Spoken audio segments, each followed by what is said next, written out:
Hello, my name is Eric Evans, and today's product video is going to be on the Yuneec H520. The H520 is a UAV.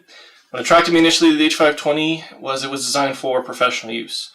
It has applications for police departments, fire departments, search and rescue, and of course mapping.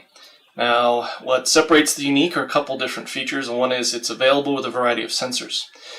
Typically, what we've got mounted on here for mapping purposes is the E90. Now, the E90 is a camera that's designed primarily for mapping. It does also well at cinematography. It's 20 megapixel resolution, and it's also capable of video at 4K at 10 frames per second, so it produces a very high quality, very crisp video.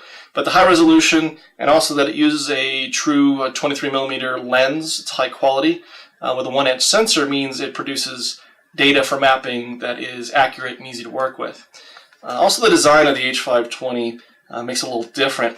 It's 6 rotors. The advantage of a 6-rotor quadcopter is you can actually lose a rotor in flight if there was an accident or damage and still be able to fly it, still be able to safely land it.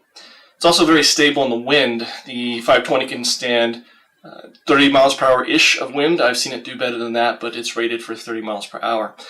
It also has a good battery. Flight time on a single battery, about 28 minutes depending on conditions, and as you can see, the battery is easily removable.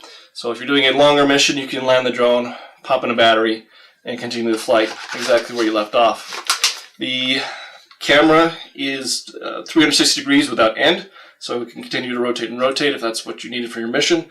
Also, landing gears will come up in flight, so they get out of the way of the camera. The other thing about the H520 that's pretty unique is the control system. This is included with the H520, it's the control unit. Everything is integrated.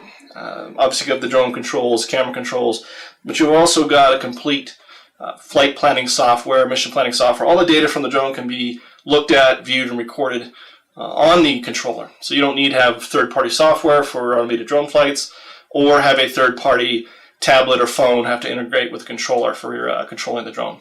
For more information, please visit us at surveyorsource.com.